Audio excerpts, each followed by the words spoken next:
But yes, basically what we're saying is we're going to take questions through the Q&A chat or the Q&A function throughout the entire presentation and then also at the end. So I think we try to make this about an hour with room for questions. So we'll see how that goes today, right, Rach?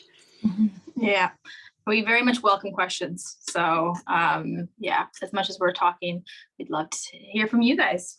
Get your input. Yeah. So, what are we even going to be going through in about an hour? The first thing we're going to start with is a land acknowledgement, and then we're going to really do a very broad touch on like what are we even talking about when we talk about mental health, and we're going to introduce ourselves, and so that you know who the heck you're talking to, and then we're going to geek out a little bit on the history of the mental health and psychology field, but specifically from the perspective of where we are now, which where we are now is we can recognize and articulate better how certain harmful systems impact people's mental wellness. And so then kind of what to do moving forward. How can you integrate and add more social justice or intersectional feminism or anti-oppression to your mental health journey? So, Rachel, did I miss anything in terms of what No, I just wanted to add that, so often we kind of think of ourselves or our mental health as sort of in this vacuum where, we've got our own thing going on, or it's our own brain chemistry or whatever that is. And really, we just sort of want to kind of take a step back and zoom out, so to speak, and see what other things are going on. So a big part of this conversation for the next hour is it's probably not all in your head, right? Yeah. There are reasons why you feel the way that you feel and experience and see the world the way that you do. So yeah, that's a big part of what we're going to talk about today. Thank you. And all of these pictures, in my opinion, represent resilience, which is, in different ways, in sneaky, subtle ways, we can resist things that are trying to squish us and keep us down. And we can kind of regenerate after trauma. And so that's why I like all of these little plant photos. Mm-hmm. So I'll let you take this away, Rachel. Just a land acknowledgement getting us started here. Okay. Yeah, so we wanted to begin with a land acknowledgement. We recognize the importance of doing so. We are coming from, or I'm zooming in from the territories of Musqueam, Squamish, and the Tsleil-Waututh nations. I think there's also, I don't know what the name, but Ontario, we also have a clinic there. So maybe we'll add that bit at the end. But yeah, so that's where we're coming from. And we recognize just the importance because you kind of hear a lot about it. We're acknowledging the land, but it's good to remind ourselves of why we do this. And a big part of that is recognizing, and respecting Indigenous peoples, recognizing the atrocities that have occurred at the hand of the Canadian government and other entities, Catholic Church, various powers, and just sort of acknowledging just how much we appreciate the land that we're on. So it's good to kind of remind ourselves of why we acknowledge and check where perhaps some information needs to be added into our brains about these kind of things, but that's where we're coming from, is those territories. Did you want to add anything, Jennifer? Yeah, thank you. I mean, the more and more we learn about mental health and oppressive systems, the more we learn about how colonization was a huge part of everything. So it's just a start to, to acknowledge and appreciate the land that we're on. Okay, so I'll start an introduction of myself. My name is Jennifer Hollinshead, and I am a 40-year-old white hetero for now cisgender woman who I grew up in Calgary, Alberta, and that was Treaty 7 territory before I moved to Vancouver, which is the Squamish, Musqueam, Tsleil-Waututh stolen lands. There's no treaty here. I moved here in 2010 after I had been an addictions counselor for a while. And as I started helping people with addictions, I started finding out, wait a second, everyone here who's using substances or things to their detriment, they don't want to use that much, but they can't stop, they have trauma, coincidentally. So then I started specializing in helping people heal from trauma and like EMDR therapy. But my specialty specifically is helping people with heal from sexual trauma, and specifically in the culture that we're in, which is really patriarchal and misogynistic. And I created Peak Resilience in 2015 because I really wanted a place where we could practice from this place of naming instead of being silent, the harmful systems that we're working with, and to also do that as therapists. So one of the things I talk a lot about in the psychology industry is therapists don't have a lot of room or permission to be humans themselves in the industry. So that's one of the ways that I'm trying to um, push back against patriarchy and white supremacy and colonialism in our field. I talk about my own mental health struggles and trauma struggles, and I really think that therapy is about human beings coming together. And I'm pretty weird and curious AF. Um, and I like to also have a lot of fun. So I don't know if I got everything about myself. I have a 5-year-old son. I am very passionate about raising him in a way that he doesn't internalize a lot of toxic masculinity stuff that will shut him down emotionally. So that's me, Rachel. Take it away. Hard to follow that up. Yes, I too identify as a cisgendered woman. And I also identify as a Métis person.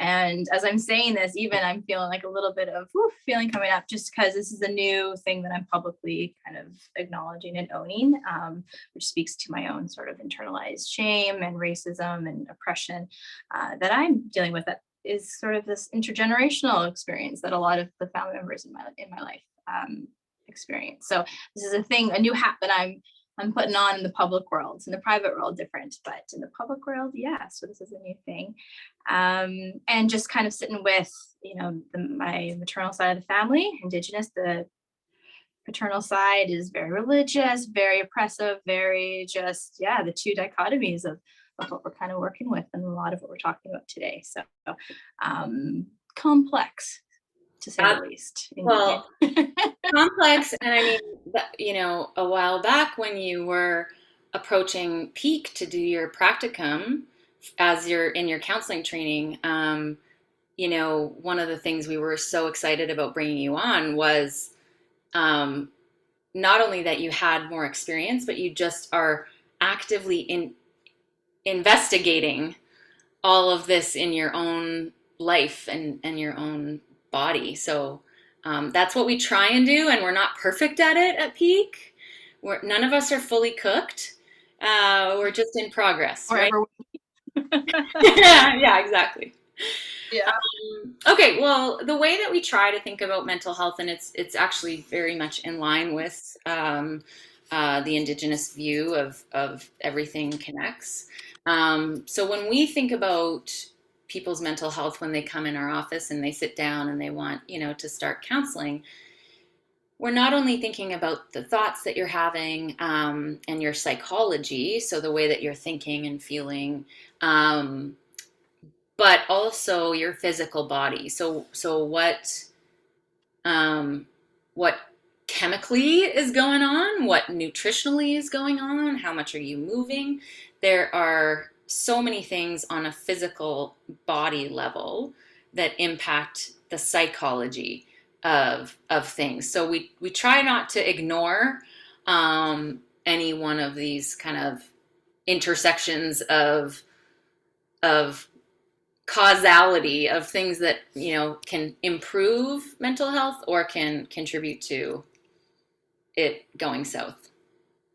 So do you want to take away spirituality and yeah. Yeah. Yeah, so just kind of just alluding to what I said earlier, that mental health isn't in a vacuum, and spirituality is a big part of that. And when we say spirituality, we don't mean necessarily religion or kind of this higher power, but really it's just that what is, kind of that connects you to other people, other, nature, love, whatever it is that just kind of feels like a connection piece to something bigger, something more than just, the singular, the individual. And a big part of a lot of people is just kind of this unlearning, where if we've been raised in a religious household, or we are indigenous and we've been basically forced to step away from our culture and our spirituality, it's just stepping into what does make us feel connected. And for a lot of us, it's an ongoing journey of unlearning certain things and bringing new elements into our lives. And because we've been taught that, especially in this individual society that Canada is that you kind of push through and the hustle culture and all of that, but really just taking a step back and what connects us to other people, which ties into the social ties of community. So much of our, like, how we self-identify is in relation to our community, the people that are in our circle, in our bubble. And a big part of like mental health challenges that we experience are often in relation to these social ties, when these have been broken or when we've been rejected by the people that matter most to us, because we are inherently social creatures.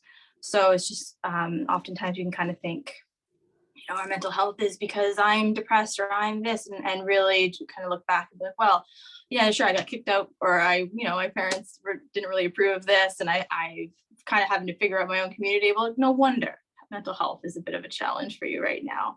I used to, for nearly a decade, work in the downtown east side, in kind of the social work field, and more often than not, when you speak with people experiencing homelessness, it was they got kicked out from their home, or they were rejected for a variety of reasons, largely usually for who they are. And just sort of living with this sense of being rejected by the people that matter most to us and having to build their own community if they can. Just social ties is such a big one. It's huge. And Anything to add? I think just to add to, this is really common in the medical industry to look at a biopsychosocial spiritual model of health. It has been, infiltrated a lot of systems, which is great, which is, very holistic. And I think the thing that we're inviting at Peak Resilience, and there's other people who are doing amazing work around this, the thing that we're inviting is, can we articulate and name not only, that things are impacted kind of in our families, but looking at these forces like colonization, white supremacy, patriarchy, and how those impact the biopsychosocial spiritual model. So I'll just quickly do a little, nutshell of a version of the history of psychology and, mental health care. So this is very, very rudimentary and just basic, but if you go, thousands and thousands of years ago, you go back to like Plato and Aristotle, and there were, conversations starting thousands of years ago about how do people behave? How do people think? How do people feel? And is that nature? Is it in their genes and how they're born? Or is that nurture, and how, our society forms humans? And so there's always been these really deep conversations around how do our brains work?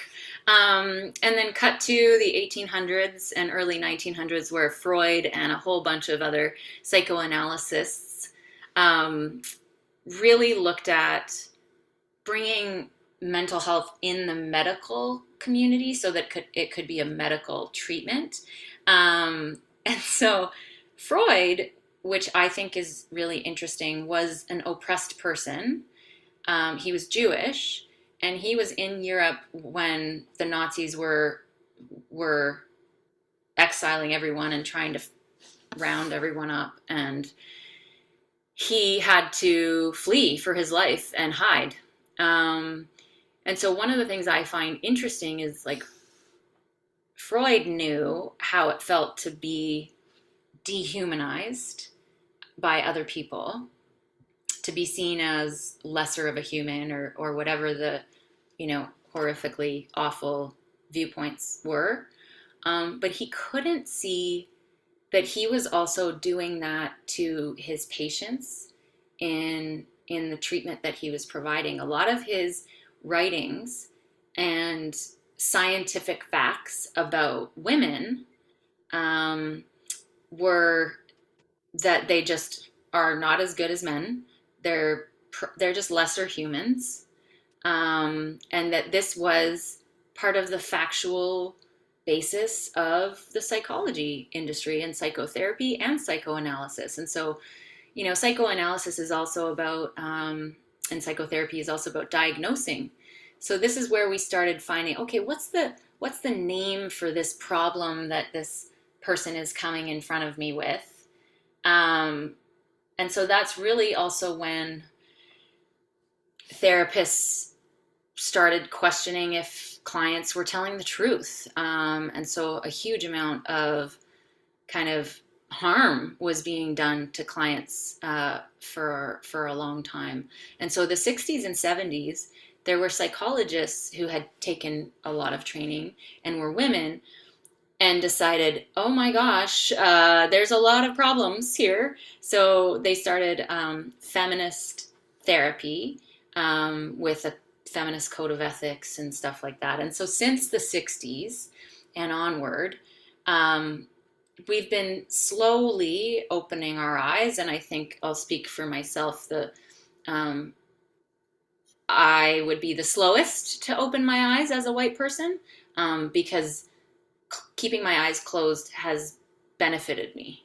And so now we're trying to see, oh my gosh, these systems of oppression are so baked in to psychology, so baked into our training in how we support people, that we actively have to take kind of a critical analysis approach to saying, okay, what do we want to keep that has been created over thousands of years, and what do we want to actively recognize as harmful to different people from different backgrounds. So it's a process. Do you have anything to add, Rachel? Yeah, I mean, you hit it just at the end, where when it comes to resisting harm, is a big part of the first step is questioning what we think we know and where did this information come from. And a big part of what we know, for as in terms of mental health and the different approaches that we use in counseling, a lot of those came from affluent white dudes, and who only researched and worked with affluent white people. And so much of our science, so much of what we think we know is based on a very, very small demographic that we've applied to the masses. And so challenging who is telling us this information. Are they benefiting from spreading this information, continuing? Are we internalizing that? And, just like even like small examples of like, this is kind of going on a tangent, but I'm going there now. Like the BMI, right? It's inherently racist. It's inherently racist. It's inherently unhelpful. And yet it's a fundamental part of our healthcare system. So just these examples of Eurocentric Judeo-Christian values that continue to infiltrate how we approach mental health, and so actively resisting that, actively acknowledging where that's showing up, and questioning it. And sometimes it will align, and great, but sometimes it won't. But the issue is whether or not we're questioning that and critically thinking about it. So yeah. And also just like that piece of just how we pathologize a lot of things, like hysteria was just this, oh, like women are crazy. And really, no, they're just being abused and neglected and overlooked and not included in society. But no, no, no, no, they're crazy. Or like homosexuality, let's ban it, put in the DSM-5 or DSM, whatever, 2. Yeah, yeah. um, Pathologize it, right? And so just like showing, just, yes, we are slowly making progress, but also how slow that is in the grand scheme of things. That it was within, what was it, 20 years ago? Like how long ago was homosexuality taken out of the DSM? Like pretty Recent. Yeah. recent. Yeah. Yeah. Yeah. So it just shows, who's kind of driving this. Exactly. And so, yeah, I mean, do you want to speak to patriarchy, and then I'll speak to capitalism and imperialism? And... Yeah, I mean, how much time do you got, Yeah. right? Like, so yes, patriarchy. When I use that term anyway, I refer to those that are assigned as male at birth, who are naturally born into this kind of position of power. And there's a lot of, like you said, it does benefit a few, but it harms everyone, and including people who are assigned male. And a big part of that is, we've heard this sort of buzz term, but toxic masculinity, where there are so few avenues for men to express platonic love, to express vulnerability, to express just, feelings apart from anger. And that has a huge impact on our society. And there's just this sort of, yeah, like this kind of sense that um, like taking up space that could be, I don't know, now I've lost my train of thought, but just essentially just Jennifer, help me out here. I'm with you, and I mean, I just read the final sentence under patriarchy, where it says that Mm, the highest suicide rates really are in yeah. the demographic of younger men, um, and that is very indicative of this system.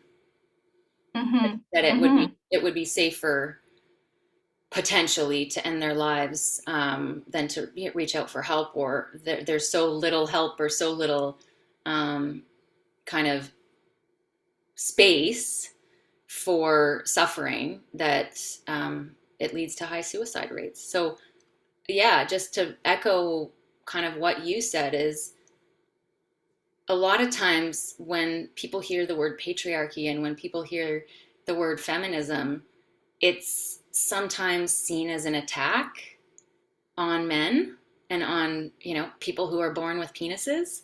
But this is really for everyone, right? Like, this is really for everyone's human rights and abilities to be whole human beings. um, Hmm. yeah, the capitalism and imperialism piece, and kind of how they go together in the trifecta of patriarchy, capitalism, white supremacy, and colonialism. So the idea with colonialism, or imperialism in general, like taking over other countries without their consent, um, is resource extraction, right? So global north, countries, or the developed nations, um, actively and harmfully extract resources from the land, people, air, and water of different places. um, and there's no consideration for renewal, or sustainability, or reciprocity. It's really about taking until there's nothing left, and then moving on. So that's the exploitative piece of it. And so, in terms of it benefiting a few and harming everyone, even the people, the 1%, even the people who are quote unquote benefiting from capitalism and colonialism, deep down usually feel extremely disconnected, and there's distress on some level. It's I overwhelming. know. Yeah, and it's like, where do you begin, right? Because we do live in this capitalist society, and that is how this our world works. right? And so acknowledging that there are certain systems that we live within, and we have to kind of figure out how to exist within those. And say, where do you start? Like a big part of where you can start is just the sense of um, being politically minded. It's so easy to be apathetic towards who's making the decisions and who's voting, who's not voting with your dollar. It's a lot of areas where you can sort of pull back a little sense of control in a society that we don't often have a lot of control in. And not feeling shame or guilt about being in this. Like we didn't make this system, but acknowledging that a lot of people benefit from it, and how we are contributing towards it is really important. Yeah. Um, yeah, and then just kind of, do you want to speak to the piece about peak resilience? Yeah, so I mean, it's no secret that we are a fee for service counseling practice, and this is one of the things that we were really struggling with as practitioners is, and most of us at Peak are women, and so we've been kind of socialized our whole lives to be caretakers and to not expect anything in return. And so, what we've really wrestled with on a team level is we want to do this work for free, but we need to also practice sustainably. So, how do we practice sustainably and, obviously get paid for the work, but then give back? And so, we are always trying to play with numbers at Peak and look at how much can we charge to hopefully give back to lower cost services or free services. So essentially, we tried to find this kind of weird middle ground where we have a little bit of maybe higher fees than other smaller practices, but we also try and provide sliding scale and free low cost services. So it's, again, kind of like Rachel, what you said was we're still working within these harmful systems. And yeah, so it's not perfect. It's just an attempt for us to practice sustainably.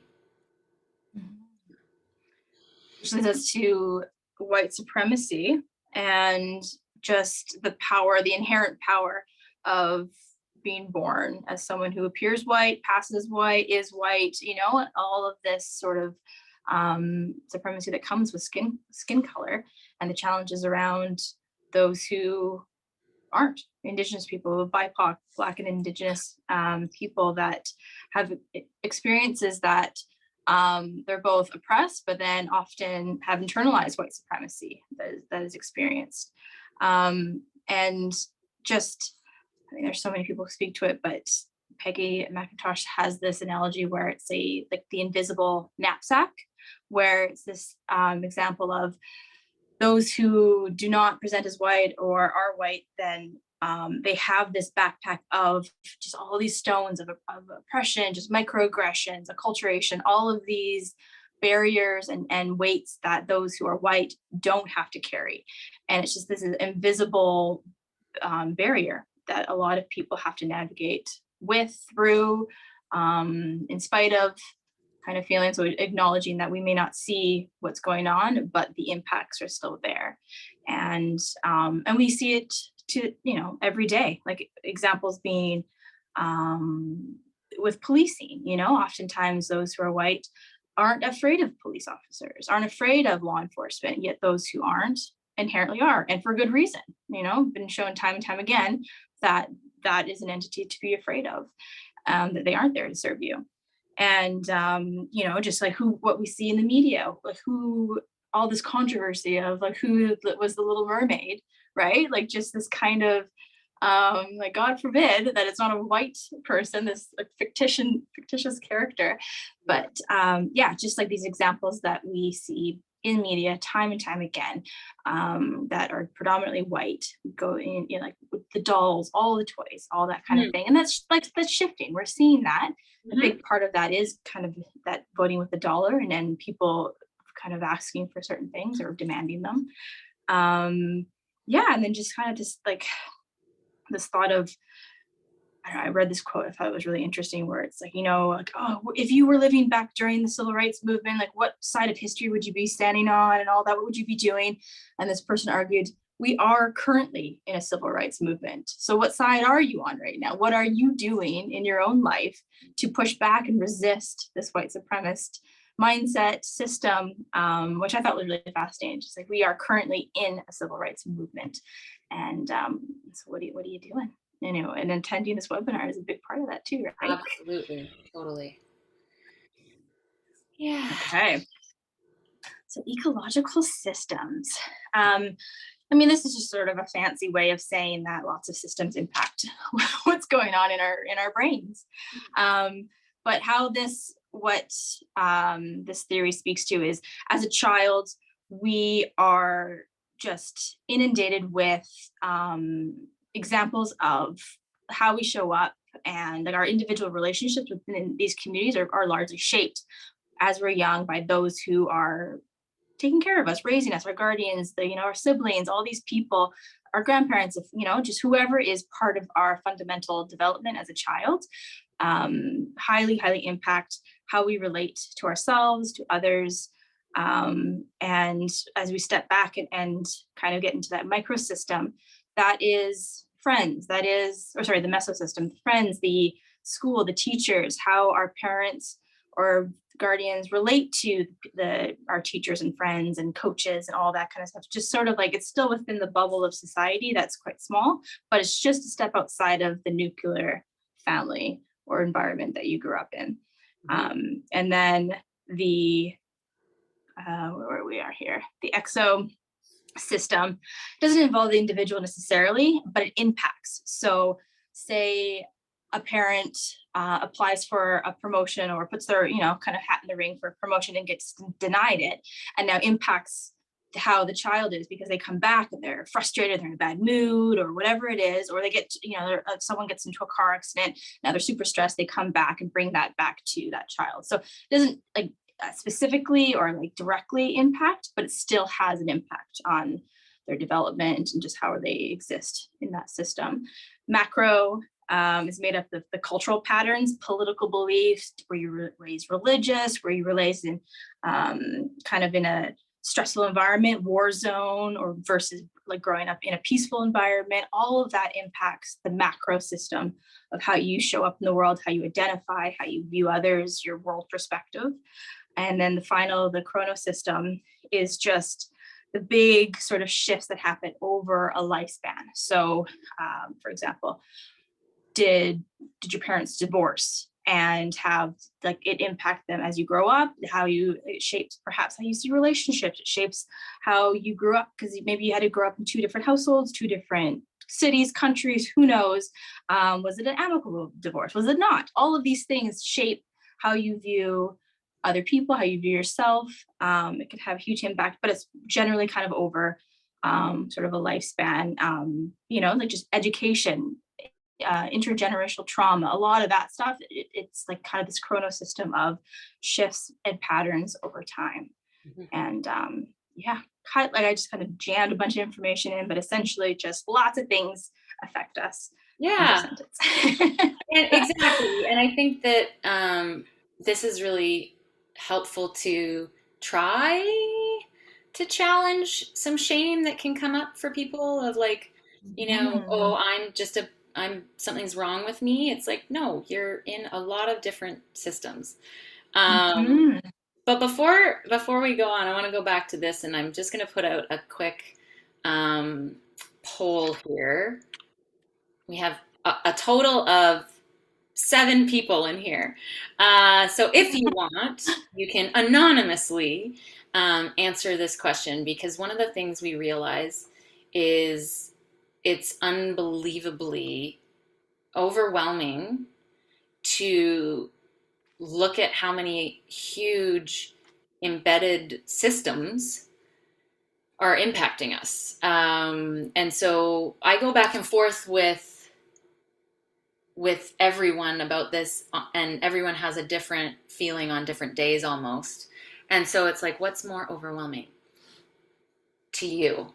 The idea that your suffering is created all by yourself, but therefore you have full control of changing it. Or, and it looks like we've got 100% for number two, the idea that huge systemic forces in our world create the Yeah. suffering, and it's often impossible to escape. So Yeah. this is the dilemma here, and thank you for participating, because um, we talk about this, Rachel, at Peak quite a bit. It's like we know that it's helpful to have clarity about the problems so that we can actually find the correct solutions instead of just making it all our own fault, but that it's so overwhelming because it's so pervasive. Um, Mm. but a benefit of bringing in the systems perspective is when we look at it from the perspective that everything makes sense. So if you're experiencing, unbelievable anxiety and shame and, whatever the struggles are that you don't really understand why you're experiencing them, there it has to make sense. There are payoffs to the behavior and to the feelings, but we just have to be curious enough and be like detectives, where we're sort of kind of trying to figure out, like, okay, how could this be what you've internalized maybe from patriarchy? How could this be something that isn't your thought but that was placed in your brain? And then how can we resist um, these harmful belief systems, as opposed to just trying to quote unquote fix ourselves? um, we can be missing a huge part of the problem in our world. Mhm. Um, that was a lot of blabbing. What do you think, Rachel? Well, I mean, it could be, I don't know if easier is the word, but it can feel more natural to blame ourselves, right? When it comes to what's going on, as opposed to kind of taking a step back and like, ooh, what else is going on here? I know with my clients, that's a big part of just, we have this internalized shame that we're not good enough, we're not doing it well enough, we are weak, we are a failure, it's us, and yet, like you said, kind of pulling back the layers a little bit and being a detective, be like, well, I mean, you experience microaggressions all day long. Do you think maybe that has something to do with the anxiety or depression that you're experiencing, or whatever else is going on? Or, oh, you're not from here and you're trying to acculturate to this new society that doesn't really align with some of your values that you were raised with. You think that maybe has something to do with it? Or just made to feel small day in and day out? That probably doesn't feel great over time. I know, speaking for myself, that doesn't. But yet you don't often think about it because it's just so ingrained in our society. You just sort of accept it as is. And yeah, a big part of this webinar is just kind of pushing back against that, and like, is this how it is? And yes, maybe we still will have to experience that, those microaggressions day in day out, but acknowledging that that's what they are, and those aren't internalized, that doesn't say or speak to who we are as people. It's just these part of the systems that we're in. And just, yeah, knowing that it's often these mental health challenges, they're products of these systemic forces. We are a victim or a survivor just as much as the next person, and just sort of speaking to that. Yeah. Yeah. And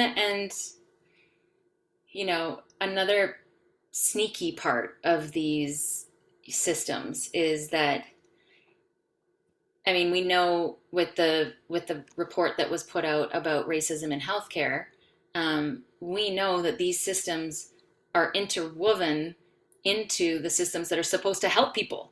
So, right? So I think where we're coming from again is, we don't want to be silent at Peak about these systems, because we think that the mental health industry is actually sometimes co-opted and used by these systems to make people focus on themselves and to make people think that they're the problem, as opposed to systems not really making a lot of sense. Yeah. just asking the question of, we've been talking about this for a little bit, Jennifer, is just like, and who benefits from this, right?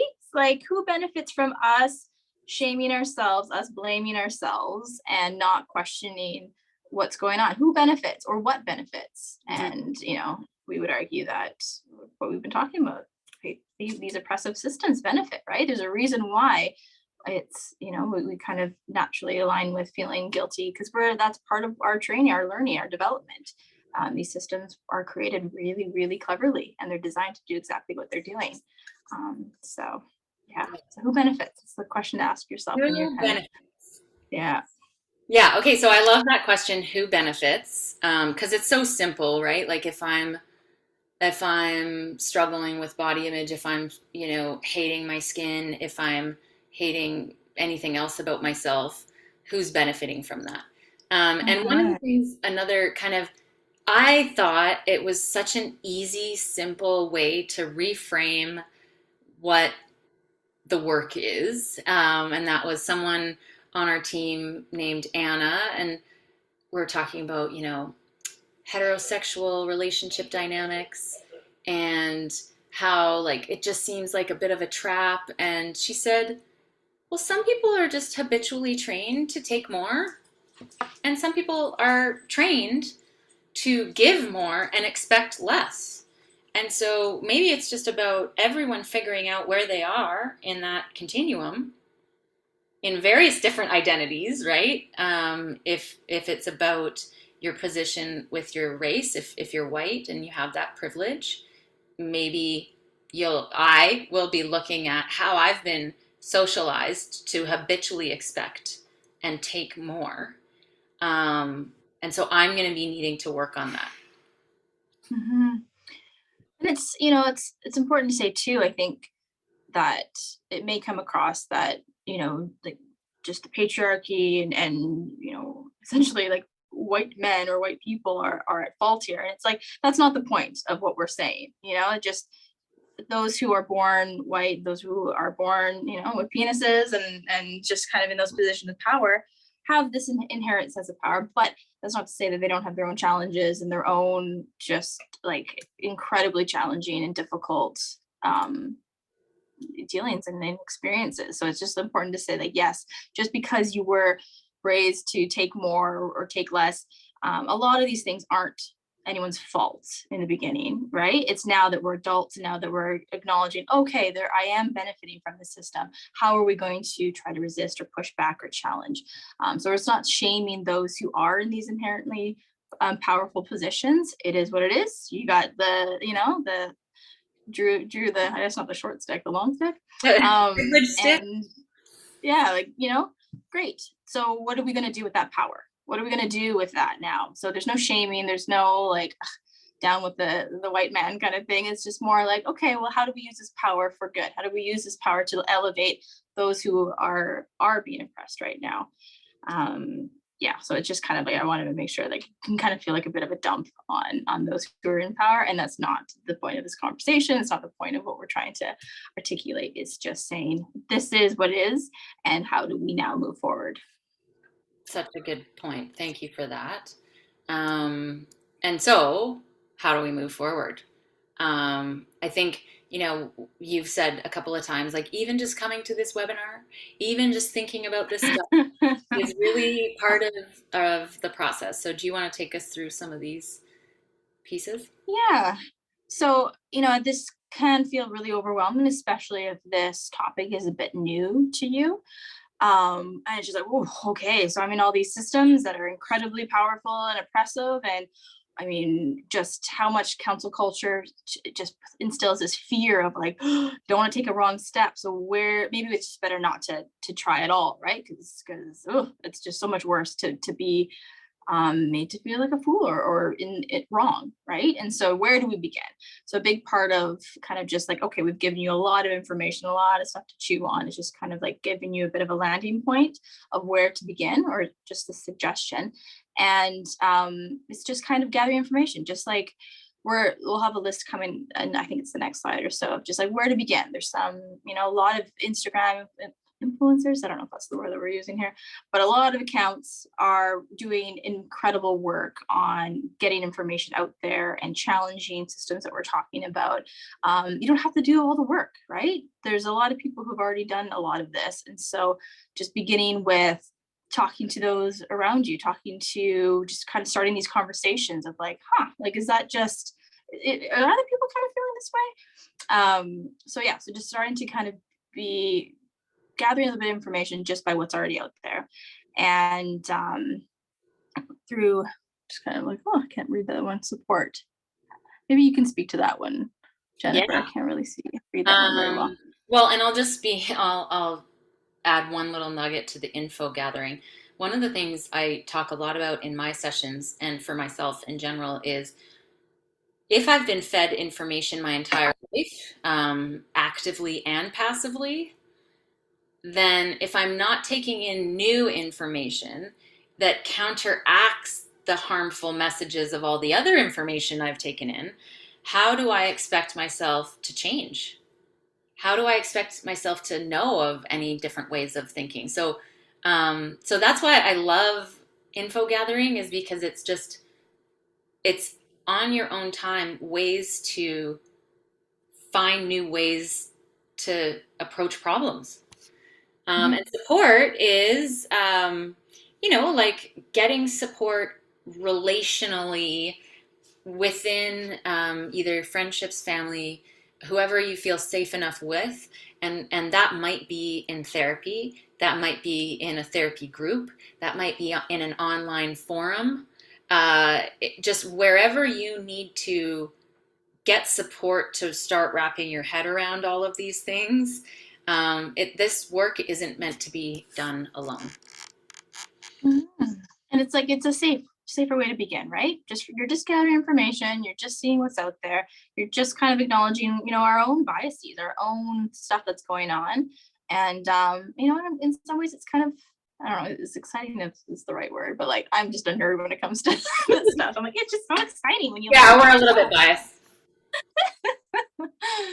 Yeah. So yeah, but just also you're not alone in this. There's a lot of people that are seeking for the same information. So, and a lot of it's already out there. So just kind of, yeah, find the community that's already out there. Cool. I'm going to go through a little bit about what makes us a little bit more unique at Peak, but I'm going to make this quick. We really try to have joy and fun and, really sink into the moments of therapy that are just like the golden nuggets. A lot of times as a team, we talk about how we feel so much better after a counseling shift. We feel energized and we just love it. So, and then obviously we've talked about social justice and being infused in our work. And then the growth piece, I think, peak resilience is a pretty large practice and there's pros and cons to that. And I think one of the pros is we have a huge diversity of wisdom on the team. And then we can also let people kind of try one counselor and then maybe that's a good fit or not. Maybe try another counselor. So it helps us promote, further the work. And vulnerability is, we're humans first. And we, like I said, throughout this entire presentation, we do not have this perfect at all. We are on a journey where we're learning on a daily basis, and we try to come with that humility into our sessions and to really say, hey, this is what we can offer. These are our trainings and our pieces of really cutting edge therapy, and we're human. And that piece around curiosity is really about recognizing how different people are going to cope and be strong in different ways. And we keep curious around that. And then, Curious and also celebrate, just how strong we are and adaptable, and just given all the things that we're experiencing on a day-to-day basis, and the trauma and just all the stuff that just makes us who we are, just how yeah, incredibly strong, like this, our ability to figure out how to get through and curiosity is a big part of figuring, identifying those pieces and celebrating them. Yeah. And I mean, I don't know how much this is like, living our values. We try to practice from emotional sustainability as our first perspective, putting the oxygen mask on ourselves first.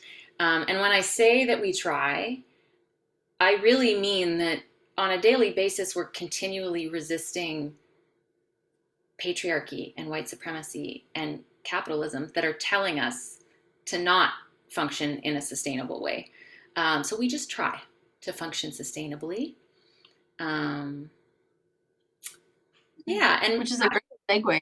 yeah, exactly. And I was actually just going to show too, before we get into this, I'll just do one last poll about, and I don't know, maybe um, we've got some therapy geeks in the crowd here, but after all of this, what is the biggest success of predictor of success in therapy? Like, there have been multiple meta-analysis studies on what is the magic ingredient, and there's a whole bunch of things. But the biggest thing, and looks like, yeah, we've got a lot of people coming in the relationship. All of the meta studies that have been done over all of the years show that the relationship between the therapist and client is the biggest predictor of success, and that's way more important than the special therapy training that counselor has. That helps. We also joke around, like, we really like to have like a nice space to just talk about our feelings, but it's actually not decor.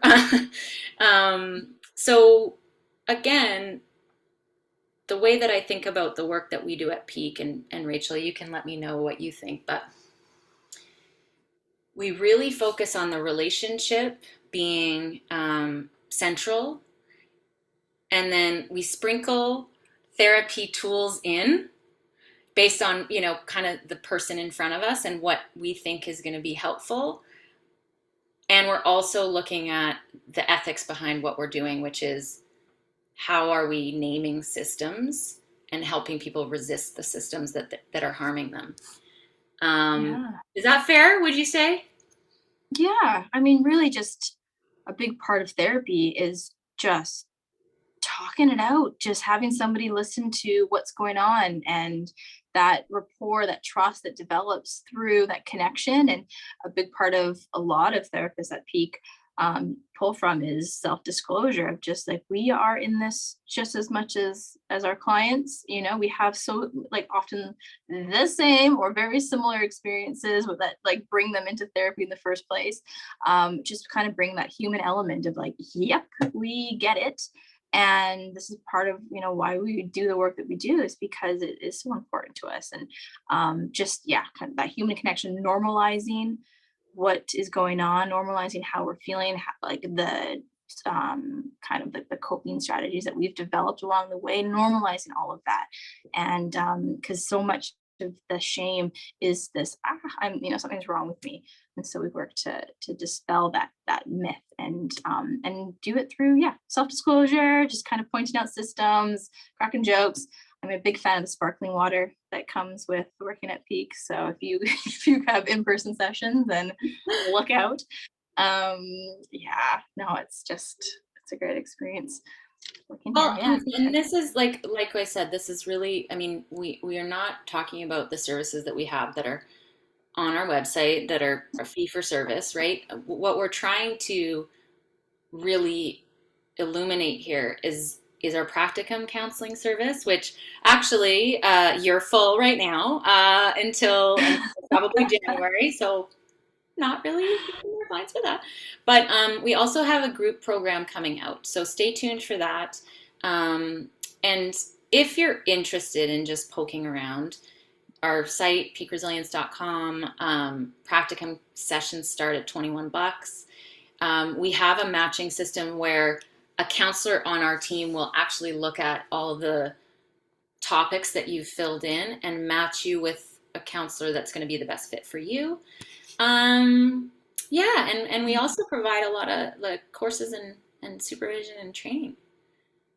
Yeah, I So just wanted to add just like kind of like a piece of that emotional sustainability. So that's part of yeah, kind of closing the books and focusing on the clients that I have right now. But that will be revisited in January. So like very likely opening them back up and seeing who wants to work with a practicum student and kind of go from there. Whew, I think we did it, Jennifer. Did I we know. are we on the resources? We got 5 minutes left. We're talking now about just a few kind of foundational level resources here that you can start poking around in.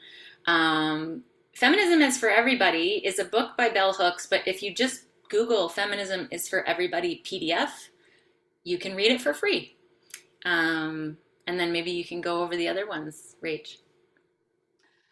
Yeah, so I read a while back now. I'm due for a reread, but Me and White Supremacy by Layla Syed. It's a fabulous read. I'm sure even several, if not all, people in this webinar have heard of it or read it. It was super popular a couple of years ago and still is.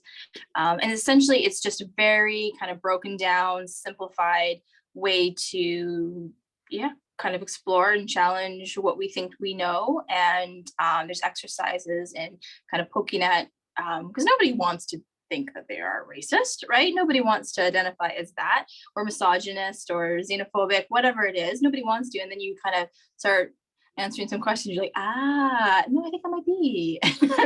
So this book is a really kind of non-judgmental, exploratory sort of way of learning about yourself and kind of unlearning some things, or at least like identifying what's kind of going on. Highly recommend. And I mean, the list could go on for people on Instagram or TikTok or kind of the social media world who are just pushing these, like just kind of pushing, that's not the right word, but just kind of like highlighting just like what's out there, what's going on, where do you begin, and decolonize first is a big one. And just kind of like the social media world is just such a phenomenal way to start. It's quick and dirty. It's Yeah. got kind of a lot of the connections, and it's just kind of once you start on one and then you see who they follow and then you kind of go down these rabbit holes. There's a lot of information out there once you start looking. Yeah, I love that. And it's kind of more bite size and when you're getting it on social media. Mm-hmm. Okay, well, do we have any questions whatsoever? I'm gonna see if anyone wants to pop a question for the last 2 minutes in the Q&A box. Yeah. We also just want to thank everybody for showing up. Yeah. We really appreciate it. It's like, it's Friday, it's lunchtime, I'm sure we got a lot of other things that we could be doing with that hour, and you showed up, and we really appreciate that you did. So thank you so much.